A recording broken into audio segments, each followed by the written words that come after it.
Racikan berita.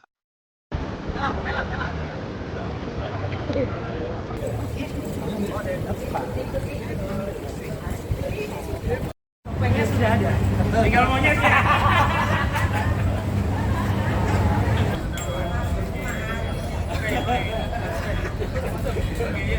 Biar Farid jaga dulu ya, Farid. Tunggu sampai lakukan ya. Siap. Hidup Oslo! Baik, bismillahirrahmanirrahim. Assalamualaikum warahmatullahi wabarakatuh. Terima kasih kepada rekan-rekan media yang sudah memenuhi undangan kami.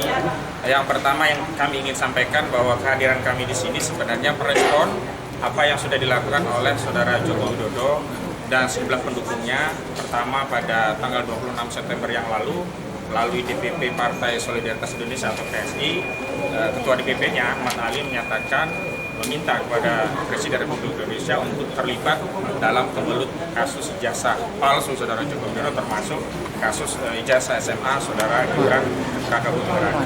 Dan kemudian pada tanggal 2 Oktober 2025 yang lalu kita ketahui kubu Joko Widodo yang juga mencatut nama pendukung Prabowo Gibran dengan pro Jokowi, juga Jokowi Mania, mengadakan konferensi pers yang salah satu tuntutannya adalah menuntut klien kami, Pak Roy Suryo dan yang lainnya untuk segera ditetapkan menjadi tersangka.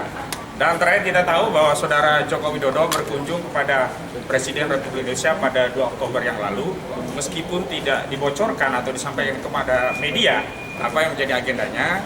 Kami menduga bahkan meyakini di antara agendanya adalah membahas soal ijazah yang hari ini masih menjadi kemelut, termasuk ijazah putranya yang saat ini menjadi Wakil Presiden Republik Indonesia yang bermasalah karena diduga tidak memenuhi syarat sebagaimana diatur pasal 169 huruf R Undang-Undang Nomor 7 Tahun 2017. Baik, yang pertama ingin kami sampaikan adalah pertama begini kepada Pak Presiden Prabowo Subianto juga seluruh pendukungnya, kami tegaskan bahwa advokasi terkait mengungkap ijazah Saudara Joko Widodo ini tidak ada hubungannya dengan Presiden Prabowo Subianto, baik secara pribadi apalagi sebagai pejabat kepala negara sekaligus kepala pemerintahan. Sehingga kami memahami bahwa narasi Prabowo Gibran yang dilibatkan dalam press conference yang dilakukan oleh pendukung Joko Widodo yang diantaranya menuntut klien kami untuk segera ditetapkan tersangka adalah narasi yang ingin meminjam kekuasaan untuk terlibat mendukung Saudara Joko Widodo dalam kemelut ijazah palsunya. Kami tegaskan bahwa kasus ijazah palsu ini hanya dan untuk atas nama Saudara Joko Widodo, tidak ada kaitannya dengan Presiden Republik Indonesia hari ini yakni Prabowo Subianto, baik secara pribadi maupun kelembagaan. Selanjutnya kami ingin tegaskan bahwa klien kami ada temuan baru melalui data yang ditemukan di Komisi Pemilihan Umum, yakni data ijazah yang sudah dilegalisir yang itu merupakan milik Saudara Joko Widodo yang pernah digunakan untuk kontestasi Pilpres pada tahun 2019 yang lalu.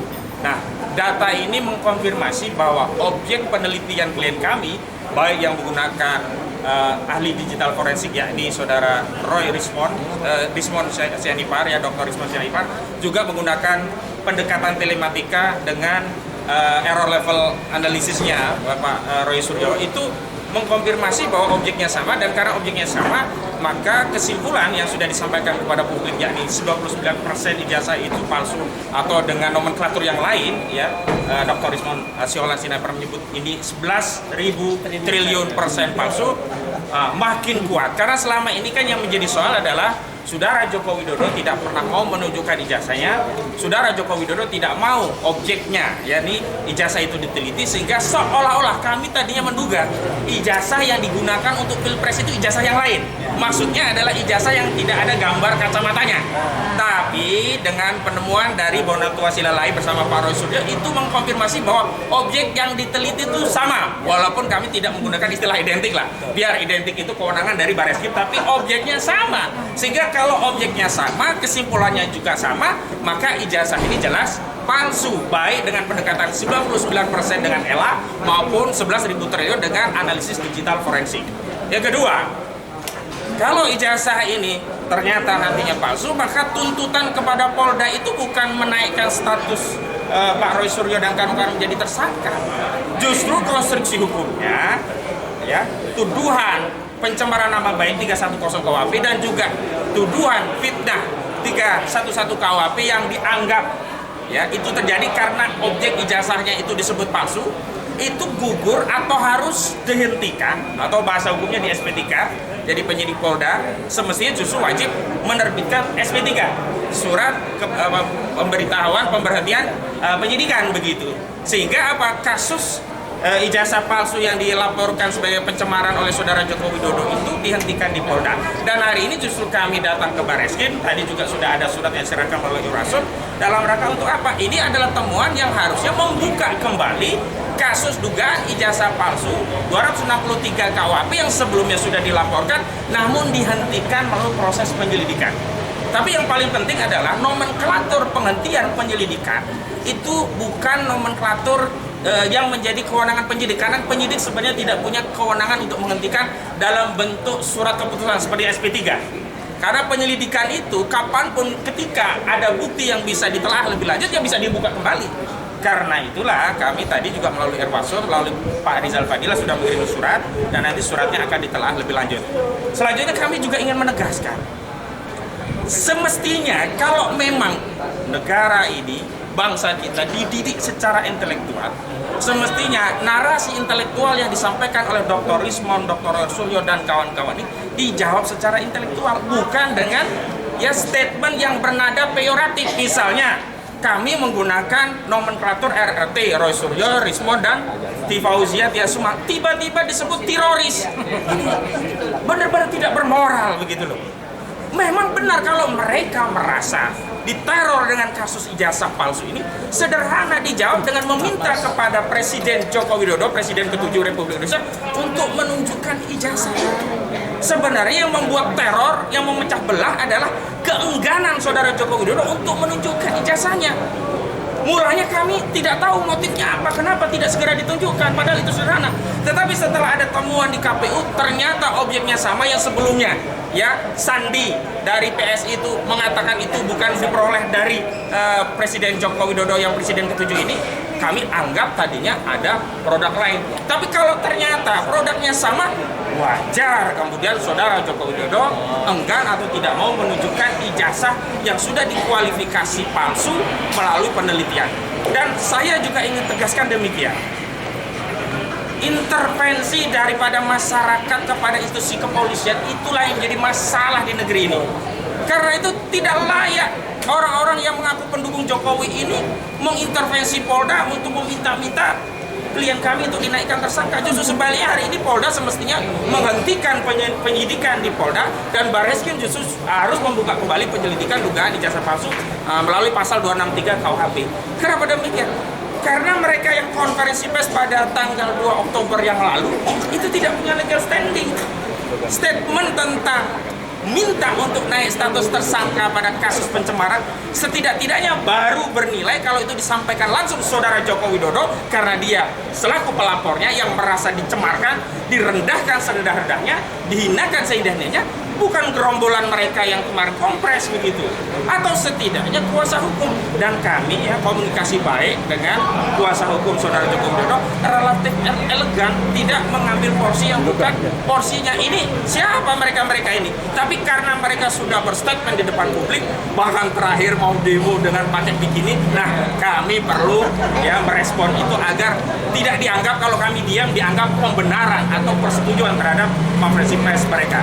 Dan terakhir kami mengimbau kepada Bapak Presiden Prabowo Subianto yang sebelumnya juga pada tanggal 4 dikunjungi oleh saudara Joko Widodo, bahwa kami memang butuh negara hadir. Tetapi kehadiran negara bukan mendamaikan kebatilan dengan kebenaran. Bukan kemudian diminta berkompromi bahwa ini ijazah palsu anggap saja asli, tidak. Tapi jika ingin membantu rakyat ini, tolong mintakan kepada Presiden ke-7 Republik Indonesia, saudara Joko Widodo, untuk menunjukkan ijazahnya. Kalau memang ijazah itu asli, maka polemik ini bisa segera diakhiri dan warga negara ini bisa kembali rukun. Tapi problemnya adalah jangan sampai hasil penelitian yang punya kajian, punya basis saintis ini kemudian dipaksa berkompromi untuk menerima bahwa ijazah yang palsu itu dianggap asli dan diminta kita menghentikan perdebatan ini. Ya nggak mau, kita nggak terima. Karena Pak Roy Suryo dan Pak Rismon pun sudah komitmen bertanggung jawab penuh dengan hasil kajiannya. Terakhir kami informasikan, bahkan Saudara Rismon Sianipar Hasiolan meminta agar penyidik Polda Metro Jaya meneruskan pesan kepada pelapor, yakni Saudara Joko Widodo, jangan cabut laporannya. Karena IPOT yang sudah dikeluarkan untuk meneliti ijazah dan kemudian sampai pada kesimpulan ijazah itu palsu, jangan sampai dihentikan, tidak sampai ke pengadilan. Tetapi kami sebagai kuasa hukum, harusnya penelitian itu diproses melalui proses yang ada di Barreskrim dan tetap masuk ke pengadilan. Itu dari saya selaku koordinator. Selanjutnya kami minta Bang Rizal Fadila untuk menyampaikan surat yang barusan disampaikan ke Irwasum. Oh ya, silakan. Jadi gini, Ya. jadi gini, ini kan menindaklanjuti proses tanggal 9 Desember laporan atau humas ya bagi Egy Sujana. Hingga tanggal 26 Mei kita ajukan juga ke Irwasum dan Karwasidik, dan Irwasum baru menjawab tanggal 25 September 2025 yang poinnya bertentangan dengan kondisi apa yang disampaikan oleh Barreskrim, identik, asli, dan bahkan menghentikan Dumas atau laporan yang tanggal 9 Desember dilakukan oleh Prof. Egy. Nah, bertentangannya apa? Irwasum akan mengevaluasi laporan tersebut, kan bingung di satu wadah, satu tempat begitu. Nah, akhirnya hari ini tanggal 6 ini disampaikan oleh Bang Rizal Fadila, menyampaikan kepada Irwasum, isinya go sampaikan. Silakan. Ya, Bang Rizal. Itu dia tahu benar. Assalamualaikum warahmatullahi wabarakatuh. Salam. Itu menyambut tentang juga temuan akhir dari Pak Roy Suryo ya, berkaitan dengan masalah bahwa ijazah yang selama ini disembunyikan oleh Pak Suryo dan juga dibantu oleh pihak kepolisian itu bisa kita yakini, gitu kan, itu maksudnya. Saya kira surat Irwasum itu sebenarnya merespon perubahan itu yang kemudian kita kaitkan dengan apa yang sudah berlaku dilakukan penghentian penyidikan yang seharusnya dengan surat ini kita minta penyelidikan jalan lagi. Yang di Barreskrim ini Yang di Barreskrim, saya kira itu memang yang kita adukan adalah Joko Widodo. Maka Joko Widodo yang harus diproses dengan temuan baru tentang KPU memberikan informasi atau data itu. Nanti Pak Roy yang akan detail. Tapi maksudnya bahwa agar ada satu kebersamaan antara proses yang lalu dengan proses yang sekarang berjalan lagi. Jadi intinya Barreskrim membuka kembali itu kan kasus yang sudah disebut dihentikan oleh Dirtipidum ya, Pak Brigjen Juhandani Rahadiopuro, yang kita juga sudah adukan melakukan tindak pidana obstruction of justice. Saya kira itu juga harus terus diproses. Gitu. Saya kira dengan adanya surat Irwasum terakhir 25 September membuat surat Irwasum yang menyatakan bahwa surat yang lalu masih diproses dan sudah keluar surat Kapolri untuk yang nanti jawaban detailnya disampaikan pada kita semua. Jadi itu. Kemudian yang kedua, kami juga melampirkan kepada pihak Irwasum yang nanti ditembuskan ke pihak Kapolri dan juga kepada Presiden. Saya atau kami lampirkan dengan buku ini. Buku publik yakin ijazah Jokowi palsu. Gitu. Dan ini juga termasuk di dalamnya ada analisis Pak Roy Suryo, Pak Rismon, Bu Tifa, semua ada di dalam. Ditambah dengan pandangan-pandangan publik, dengan polling, survei dan sebagainya. Insya Allah itu kan bersama dengan hasil penelitian Dr. Roy Suryo, Dr. Rismon, mudah-mudahan ini menjadi bagian dari proses pembuktian bahwa apa yang ditemukan terakhir itu benar adanya, bahwa ijazah Joko Widodo, ijazah Joko Widodo. Saya kira ini saja yang bisa disampaikan. wabarakatuh. Lanjut, Pak Roy. Assalamualaikum warahmatullahi wabarakatuh. Salam warahmatullahi. Saya insya Allah tidak akan mengulangi tadi statement yang pertama-tama sudah disampaikan oleh Pak Presiden selaku koordinator navigasi dari kami. Kemudian ada juga Pak Rizal Fadila, juga sebelumnya tadi ada Pak Azam ya, yang sudah menyampaikan surat dan kami setelah surat itu diterima kami melakukan konferensi pers. Ada beberapa poin penting yang ingin kami sampaikan. Yang pertama, tadi disebut-sebut oleh Pak Kosinudin, apa itu bukti yang kami terima dari KPU, Komisi Pemilihan Umum. Alhamdulillah, proses yang lama itu tidak begitu saja. Proses yang lama dari KPU itu sudah kami terima minggu yang lalu bersama dengan Pak Dr. Bonatua Silalahi, dengan Pak Michael Sinaga. Ya, kami menjemput surat itu di KPU. Karena tidak hanya KPU sebenarnya, kami mengirimkan itu ke 8 institusi, termasuk diantaranya KPU Pusat, KPU DKI Jakarta, KPU Solo, dan beberapa tempat lain, termasuk juga ke ANRI, ya, Arsip Nasional Republik Indonesia. Semuanya adalah harus memegang arsip itu, karena seorang presiden yang kemudian sudah mencalonkan diri selaku calon presiden waktu itu dan calon wakil presiden itu pasti selalu ada pertinggal suratnya, tidak mungkin tidak ada. Dan analisis kami adalah menggunakan analisis yang sudah pernah digunakan penampakan itu ketika pertama kali ditunjukkan oleh Dr. Sigit Sunarta tahun 2022 di kampus 11 Gajah Mada. Yang terakhir munculnya oleh Rektor UGM tidak berani ditampilkan lagi. Padahal itu penampilan pertama.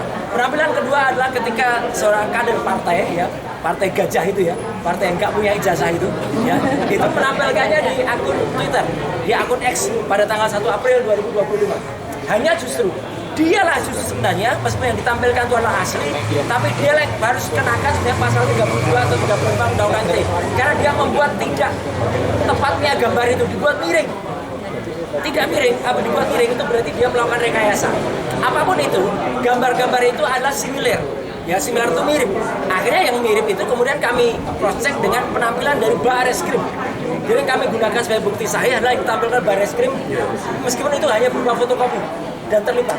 Tapi meskipun berupa fotokopi dan terlipat, itu ditampilkan di institusi resmi milik negara, yaitu Bareskrim.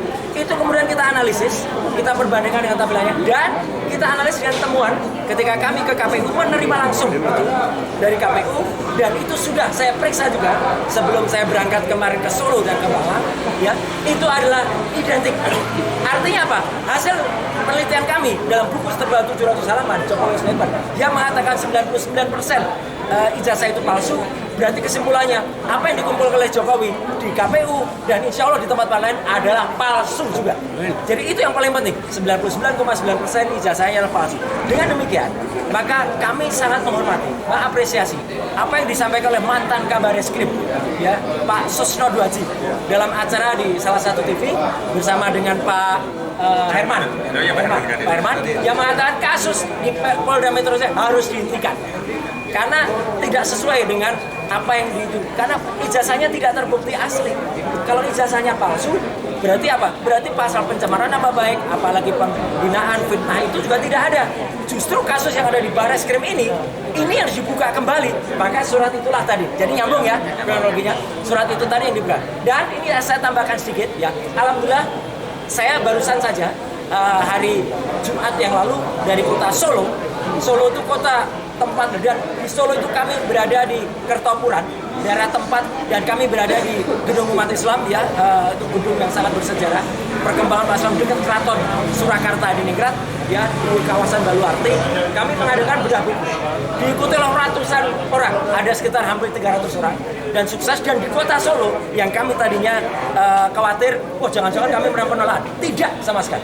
Justru di sana masyarakat mengeluhkan, mulai dari saya turun di bandara, ya, sampai dengan kemudian kami makan sate, ya, di satu tempat, ya, itu semua masyarakat mengeluhkan, bahkan masyarakat minta tanda tangan, minta bukunya kemudian ditandatangani lagi dan lain sebagainya. Dari Solo perjalanan saya jalan darat ke Malang. Alhamdulillah di tengah jalan ketika kami melakukan sholat zuhur, ketika kami berhenti sholat asar, dan hampir sampai di kota Malang kami berhenti di rest area di Pasir. Masyarakat rata-rata itu menunggu ya hasil ini, dan mereka melakukan apresiasi dan mereka menyampaikan salam kepada semua teman-teman tim hukum ya, karena waktu itu saya hanya bersama Dr. Tifa dan saya bersama Pak Refli Harun ya, juga bersama teman yang lain, ada satu teman lain lagi. Alhamdulillahnya sampai Malang, kenapa saya ini penting ya? Malang malam sebelum kami datang, kami mendapat kabar bahwa sekelompok orang melakukan persekusi. Sekelompok gerombolan orang melakukan, padahal itu adalah ceramah keagamaan yang tadinya dilaksanakan oleh Gus Nur. Kemudian ada Gus Raymond, ada juga Gus Arif. Itu dibubarkan, dijaga oleh mereka pada malam hari itu. Jadi nggak boleh. Ini jahat sekali. Ini benar-benar jahat. Padahal kami sudah mendapat izin. Ya, akhirnya malam hari itu juga kami ke Polres dibantu salah satu kuasa hukum yang lain ya, gitu. Jadi kita itu kompak sebenarnya. Tim kita sama-sama hanya bergerak sendiri-sendiri ya. Kami kemudian sampai kepada Polres dan kami sampaikan bahwa apa yang kami lakukan itu sudah sah. Alhamdulillahnya ini yang harus diketahui ya, karena narasi yang beredar kami dibubarkan. Pagi harinya alhamdulillah kami melangsungkan acara itu dengan sukses dan lancar banget di salah satu gedung, salah satu hotel yang ada di sana, tempat yang sama yang kami rencanakan. Jadi artinya apa? Perjalanan di Solo, Malang, alhamdulillah sudah kembali ke Jakarta ini semua lancar. Dan yang paling penting yang saya tambahkan adalah apa yang tadi disampaikan oleh Pak Ahmad Kosinudin ya, dan juga teman-teman yang lain ya, Pak Azam dan lain sebagainya. Itu harus diwaspadai. Kenapa? Apa yang mereka ancamkan ya, mereka kemudian mendesak-desak Polda Metro Jaya itu sama sekali tidak benar. Ya, itu melanggar hukum. Apalagi ada, saya langsung ingat ketika seorang perempuan di sana ya, itu mengancam akan melakukan tindakan dengan melakukan itu pelanggaran terhadap Undang-Undang Nomor 44 tahun 2008 khususnya di pasal 4 ayat 2. Saya kebetulan adalah narasumber juga di undang-undang itu ya, gitu, ketika sebelum menjadi anggota DPR. Itu adalah tindakan yang melakukan porno aksi. Porno aksi adalah bagian dari pornografi. Dan itu kalau diterus-teruskan, itu bisa menjadi tindakan asusila nantinya. Ya, tahu nggak gambarnya asusila? Asusila itu kayak gini nih. Ini asusila ini. Seperti apa? Asusila. Asusilo. Asusilo. Itu ya. Jadi mereka mau asusila. Anjing ya, duduk bersila. Ya. Jadi kita tolak keras. Ayo rakyat Indonesia, ya jangan biarkan mereka melakukan tindakan porno aksi dan asusila semacam ini. Ya, dimulai ini. Jadi mohon maaf sudah azan. Jadi kita sampaikan kami melakukan tindakan yang terstruktur dan terukur. Kami sampaikan surat dan insya Allah kami mohon doa restunya rakyat Indonesia. Mari kita teruskan masalah ini di Barreskrim dan kemudian yang ada sampai pengadilan di Barreskrim. Tapi yang sesuai dengan ada yang himbauan dari semua termasuk mantan Kabarreskrim yang ada di Polda Metro Jaya harus di SP3 kan. Sekian, terima kasih. Wassalamualaikum. Salinan dari KPU dikasih. Jadi kabar bohong ya kalau ada orang-orang yang oh iya, itu nanti kita berikan sebagai salah satu. Oke. Nah ini ya. Meskipun ini kami pertanyakan, ada beberapa kok ditutupi. Ya, jadi uji konsekuensinya itu lagi kita bersurat lagi dengan Pak Bonatua dan Mas Michael itu yang ada di belakang sana. Kita lagi pertanyakan dan apalagi ini legalisasinya ini kan tahun 2019. Kita bersurat juga untuk yang legalisasi tahun 2014 itu juga kita minta, legalisasi tahun 2005 di Jakarta, legalisasi tahun 2010 yang ada di Solo juga kita minta. Ini juga kita lampirkan. Ya. Oke, saya kira itu dari saya. Kalau ada sekarang Bang Medi dulu. Nah, Bang Medi, kemudian Bang Jagir. Bang Jagir dulu atau Bang Medi? Bang Samsir ya? Bang Samsir dulu. Sorry, Bang Medi salah sebut. Bang Samsir. Kita lanjutkan tadi sudah sampaikan kalau jangan sampai asusila datang untuk menyerahkan surat agar perkara yang diajukan kepada tempat yang mengenai ijazah palsu itu akan diteruskan dengan bukti tambahan yang kita berikan. Kemudian sesuai juga tadi saya nggak akan ulang lagi kalau yang di Polda Metro Jaya karena tidak mempunyai alat bukti sama sekali ada dicabut. Jadi kuasa hukum di seberang sana yang masa-masa untuk mentersangkakan agar memahami karena tidak ada dasarnya untuk meminta polisi untuk meningkatkan perkara seorang. Sekian dari saya, terima kasih. Kiri,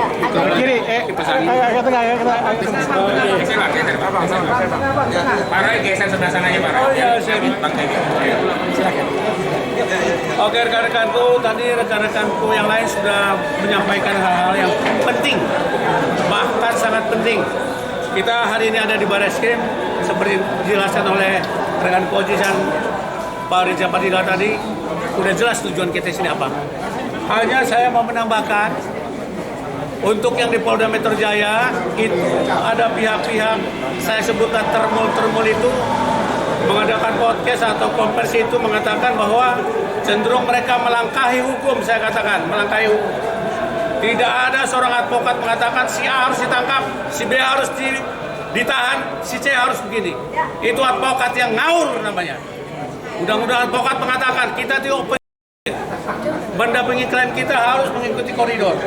Jangan lupa di Polda Metro Jaya itu laporan dari pihak Pak Jokowi itu 30 April 2005. Betul? Baru berapa bulan? Banyak perkara tahunan di Polda Metro Jaya tidak berjalan. Tidak mungkin ini tiba-tiba berjalan lebih cepat. Semua sama di depan hukum.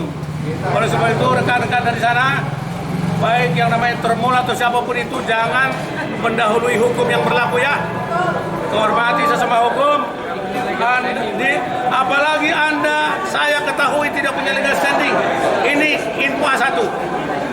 Tidak boleh mengatasnamakan seseorang siapapun di bangsa ini dan bicara di konferensi pers dan terbuka seperti itu.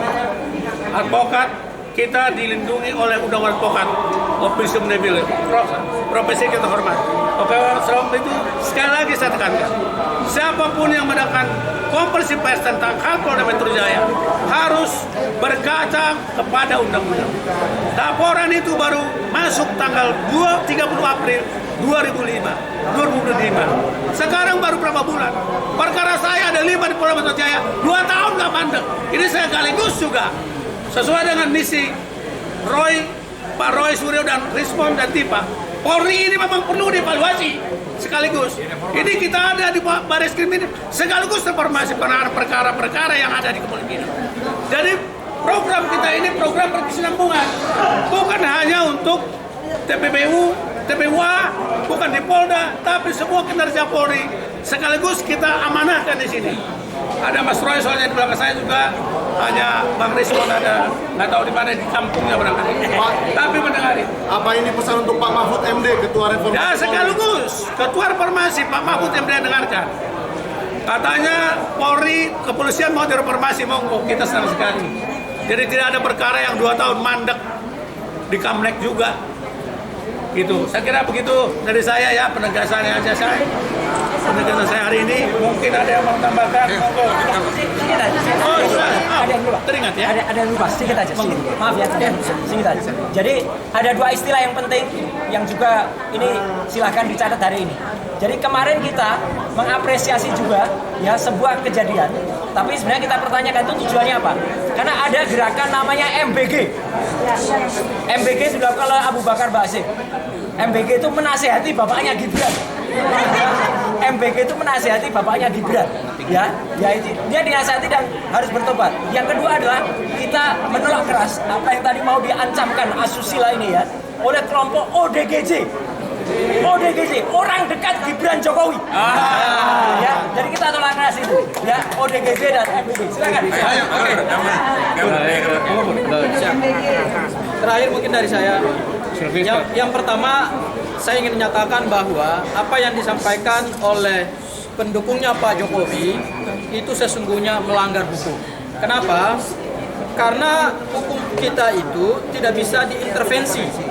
Tidak boleh ada pihak-pihak yang tidak berkepentingan dengan penegakan hukum meminta supaya klien kami ini segera ditetapkan sebagai tersangka. Ingat, ini melanggar prinsip negara hukum. Karena salah satu ciri dari negara hukum adalah adanya kebebasan atau independensi aparat penegak hukum. Mulai dari kepolisian, kejaksaan, termasuk juga lembaga peradilan. Ya, semuanya harus imparsial. Semua tidak boleh ditekan-tekan, tidak boleh by order. Semua proses hukum berdasarkan pembuktian yang didasarkan pada alat bukti. Oleh karena itu, kami selaku kuasa hukum Roy Suryo CS mengharapkan agar proses di Polda tetap dihargai oleh siapapun, termasuk oleh kami sebagai kuasa hukum Mas Roy Suryo CS. Kami menghargai proses hukum di sana karena semua proses hukum mulai dari pemeriksaan alat bukti saksi, ahli, surat itu sudah dilakukan oleh Polda Metro Jaya. Pertanyaannya adalah apa hasil dari Polda Metro Jaya? Apakah perkara ini akan naik pada tahap penetapan tersangka ataukah dihentikan oleh penyidik? Ya, berdasarkan keterangan yang disampaikan oleh teman-teman dari pembela Jokowi, sebetulnya mereka sudah mulai panik. Mereka sudah mulai tidak percaya diri menghadapi proses hukum ini. Sehingga mereka mulai menekan kepolisian supaya segera ditetapkan tersangka teman-teman kami ini. Ini menunjukkan bahwa mereka juga yakin dan percaya bahwa alat bukti yang mereka ajukan itu tidak kuat secara hukum. Baik alat bukti dokumen ijazah Pak Jokowi yang katanya sudah disita oleh Polda Metro Jaya, termasuk juga ratusan saksi yang katanya sudah diperiksa, ya, ada 500 alat bukti yang sudah diperiksa oleh Polda Metro Jaya. Mereka sesungguhnya sampai hari ini sudah kehilangan kepercayaan diri terhadap perkara ini, bahwa perkara ini tidak akan berujung pada penetapan tersangka. Oleh karena itu, berdasarkan pasal 109 KUHP, perkara ini berdasarkan alat bukti yang kalau tidak kuat, maka harus dihentikan penyidikannya dengan terbit SP3, surat perintah penghentian penyidikan. Yang alasannya adalah ada beberapa alasan. Satu, perkara tersebut bukan tindak pidana. Yang kedua, alat buktinya tidak cukup. Dan yang ketiga, dihentikan karena kepentingan hukum. Tiga alasan ini menurut kami sangat kuat dalam perkara yang ada di Polda Metro Jaya. Ya, oleh karena itu kami mengharapkan supaya ke depan siapapun pihaknya, mari sama-sama kita hargai proses hukum. Termasuk juga yang terakhir adalah proses yang di Bareskrim. Hari ini proses hukum di Bareskrim dibuka kembali. Ya, karena terhadap ijazah Pak Jokowi itu dihentikan penyelidikannya atau SP2 lidik. Sehingga perkara ini harus dibuka kembali demi hukum. Kenapa? Karena sudah ada alat bukti yang baru berupa salinan resmi dari KPU yang menunjukkan bahwa yang diperiksa oleh Mas Roy Suryo, oleh Bang Desmond Sianipar dan Dr. Tifa itu sesuai dengan yang diunggah oleh Diam Sandi, dan itu sesuai dengan dokumen yang disampaikan KPU. Barangkali itu yang bisa saya sampaikan. Terima kasih, Pak Jemi. Jangan diulang lagi. Saya menegaskan sini ada fakta baru yang apa yang dikatakan oleh Betor, ada wawancara dengan Denny Iskandar, ada kecurigaan yang dialami sehingga Pak Betor melakukan konferensi pers. Pertama, Pak Denny Iskandar saya bicara langsung, ada rekamannya mengatakan bahwa orang tua Jokowi dan Jokowi selisihnya 11 tahun. Itu kecurigaan pertama. Kedua, menurut Denny Iskandar, Pak Jokowi sampai sarjana muda, itu fakta. Ketiga, salah satu anggota Mapala di UGM mengatakan satu angkatan Jokowi tidak pernah mengenal Pak Jokowi di Mapala. Jadi foto yang ada itu adalah foto palsu. Dan saya kira itu aja dari saya, dari rekaman selanjutnya ada di rekaman. Terima kasih rekan-rekan media, terima kasih atas kehadirannya. Sampai jumpa lagi, kurang lebihnya mohon maaf. Dan kita akhiri dengan Assalamualaikum warahmatullahi wabarakatuh.